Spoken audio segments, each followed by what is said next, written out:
ہوئی، اللہ معاف کر دے، آپ بھی معاف کر دیں، اب ہم اپنے کسی رہبر کو اکیلا نہیں چھوڑیں گے۔ تم نے رہبروں کو اکیلا چھوڑا ہے، تب حکومتوں کی ہمتیں بڑھتی ہیں، تو وہ کبھی مولانا کلیم صدیقی کو بند کر دیں اور کبھی مفتی سلمان اظہری کو بند کر دیں۔ لا حول ولا قوت الا باللہ۔ ہم سب ایک ہیں، مسلک کی بنیاد پر لڑائیاں بند کرو۔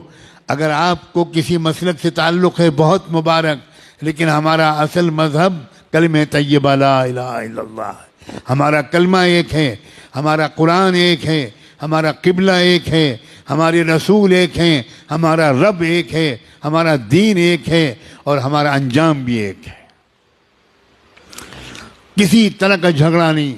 یہ اہل سنت کی مسجد ہے اور یہ تبلیغیوں کی مسجد ہے۔ اللہ کرے اب یہ سب ختم ہو جائے، ہم سب ایک دوسرے کی مسجدوں میں جا کر نماز پڑھیں۔ مسجد کسی کی نہیں ہے، مسجد تو اللہ کی ہے۔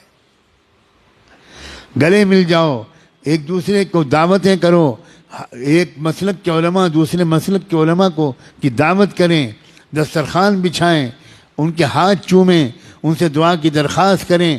یاد رکھنا ہر مسلک والوں میں کچھ خوبیاں ہیں، یہ سب مسلک مل کر ایک امت بنے گی۔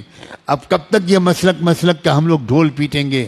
اب بن جاؤ ایک امت، اس لیے کہ دشمن ایک امت بن گیا۔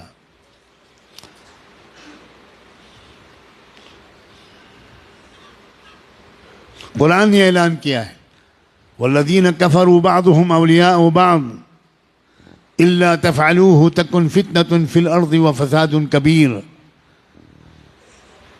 کفر کی طاقتیں ایک امت بن گئیں، ایک قوم بن گئیں، ایک جماعت بن گئیں، ایک سنگٹھن بن گئیں، ایک تحریک بن گئیں۔ آپس کے اختلافات انہوں نے ختم کر کے ایک ہو گئے وہ تمہارے خلاف۔ الا تفعلوه تکن فتنة فی الارض وفساد کبیر۔ اگر تم بھی ایک نہیں بنو گے، اگر تم ایک دوسرے کے مددگار نہیں بنو گے، تو یاد رکھنا تمہاری اس بدماشی کی وجہ سے، تمہاری اس بدفعلی کی وجہ سے پوری دنیا میں فی الارض فتنة و فساد کبیر، بہت بڑا فتنہ و فساد پھیلے گا تمہاری پھوٹ کی وجہ سے۔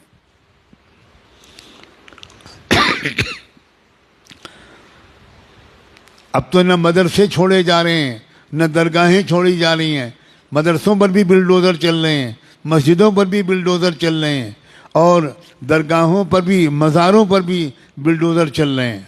واہ واہ واہ واہ۔ اب بھی امت ایک نہیں ہوگی، اب بھی درگاہیں اور مزاریں والے الگ رہیں گے اور مدرسے والے الگ رہیں گے۔ اب تو بھائی خدا کے لیے اب تو ایک ہو جاؤ، ایک ہو کر مضبوطی کے ساتھ ایک طاقت بنو، اور اس بات کی عادت ڈالو کہ جب یہ میرے جیسا کوئی کہنے والا یہ بات کہے تو جس مجمع کے سامنے کہے اس مجمع میں سے کم 50% لوگ وہ باقاعدہ اپنے علاقے کے ذمہ داروں کے ساتھ آئیں، میرے پاس آئیں، میرے جیسے لوگوں کے پاس آئیں اور تفصیل پوچھیں کہ ہم اپنے ملک کو سنبھالنے کے لیے کیا کریں۔